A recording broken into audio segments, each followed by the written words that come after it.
We knew this day was coming, and we knew that all of this was what was in the tea leaves.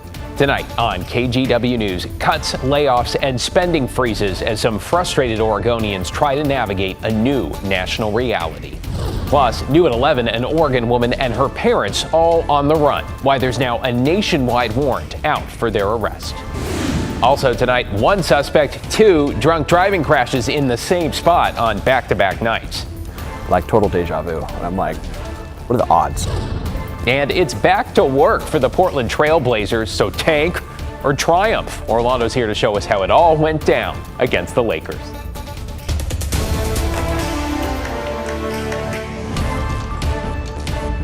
Good evening, David Molko here, and we begin at 11 with a live look over downtown Portland from a Rose City Sky camera. Right now it is a quiet Thursday evening, 43 degrees, but it seems like that's about to change as we head into the weekend, and that includes some rain tomorrow with an atmospheric river to follow, which means we are calling a weather impact alert starting on Saturday. Chief Meteorologist Matt Spino tracking it all in your forecast and along with the timing. Hi, Matt. I think the rain over the weekend will be no more than just a nuisance for most people, but there will be some ponding of water on roadways because the rain will be some of the heavier rainfall we've seen in the last couple of weeks. So from Saturday night into Sunday night is when we're going to get the most intense rain. Be aware, look for possible high water on the roadways. Now, in other places like the Coast Range and the Cascades and the coast, the rain will be a lot heavier. So again, we've got the weather impact alert for that time period. Portland right now, it's great. It's 43. The sky is clear. That will lead to some fog in the morning.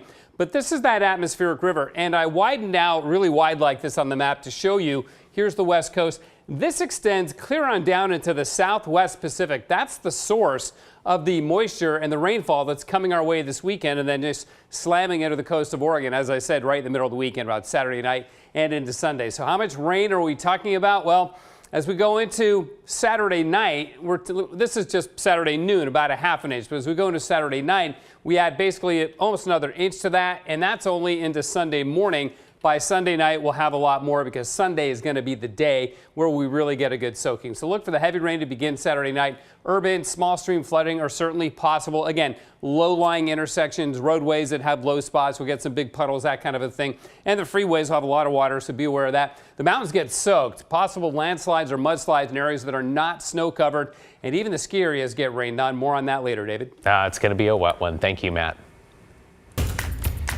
New at 11, new uncertainty when it comes to the Trump administration and Elon Musk and team slashing jobs and funding. Ollie McCarty's in the newsroom. Ollie, you listened in on a town hall tonight where elected leaders and voters are pushing back. David, it is not the first town hall, and it certainly won't be the last. This one tonight was over the phone with Congresswoman Maxine Dexter and Attorney General Dan Rayfield.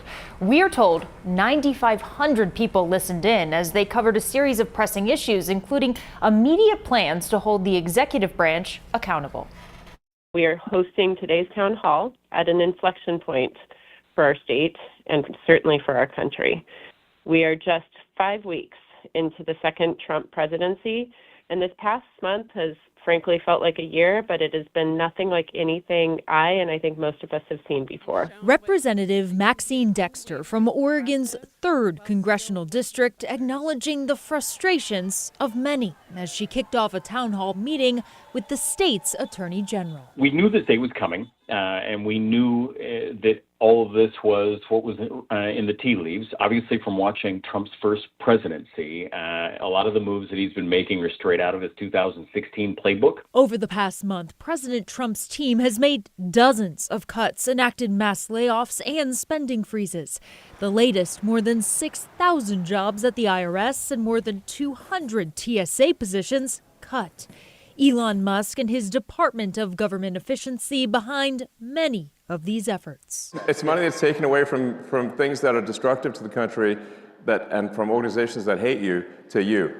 That's awesome. Though many would disagree, holding protests this week. We won't back down! Portlanders pushing back against the administration and the large-scale federal layoffs. I was the first on my district to be illegally fired. But it carried out through the weekend, including one of my close friends was terminated on President's Day. There's fear of backlash. Nobody really knows what the environment holds and how things are going to be responded to right now. One federal worker, also fearful his position might be on the chopping block next, called into Dexter's meeting Thursday night. What should federal workers in Oregon be doing, or what can we do to sort of protect ourselves, or how would you recommend we approach the next few months? While the AG detailed the now 6 multi-state lawsuits Oregon's a part of with the intention to keep fighting back and holding the president accountable, Congresswoman Dexter encouraged the caller and others to get in touch with her office so she can communicate the impacts to her colleagues in Congress. Your voices are going to have more importance than ever as these policies and the decisions impact people. As your Attorney General, we're going to use every legal tool at our disposal to protect our communities, our values, and Oregon's future.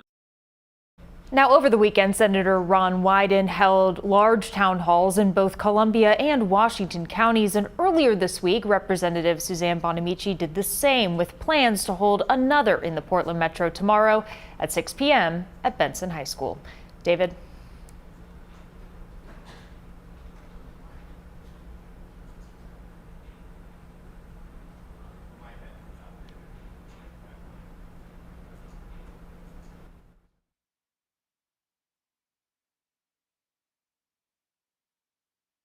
Part of those cuts, the Volcano Disaster Assistance Program, little mic trouble there, based in Vancouver, is facing an uncertain future. It is a small group of scientists and engineers who study seismically active volcanoes internationally and alert local authorities if an evacuation is needed.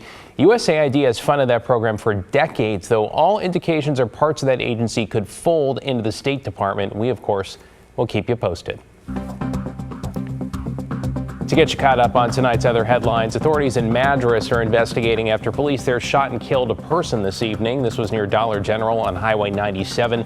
No officers were hurt, and at this point, it is unclear what led up to the shooting. A woman from Bend and her parents are now wanted nationwide. The warrant for 33-year-old Sarah Sessions and her parents Gary and Paula Hardenberg is in connection with 28 child abuse charges along with attempted murder. The case involves a child younger than 10.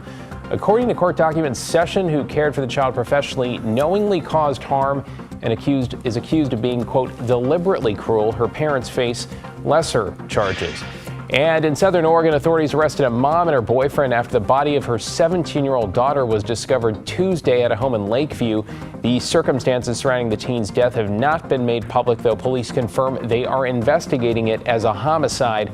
38-year-old Amanda Edwards and her boyfriend, 31-year-old Nathaniel Cullens, face charges that include criminally negligent homicide and abuse of a corpse.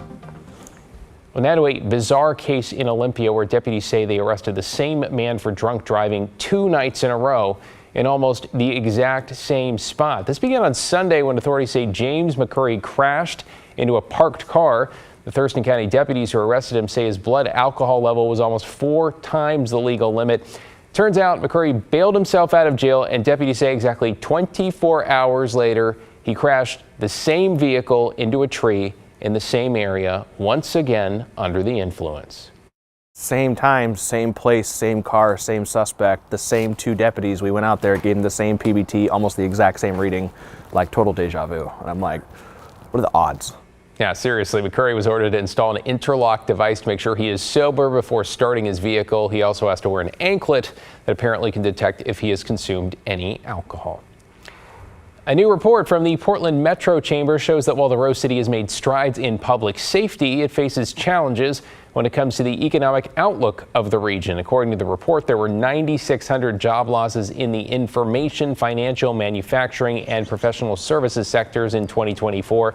The report also shows a population reduction of about 5,000 people in Multnomah County in 2023, with Clark County leading the region in population growth. And this statistic caught our eye.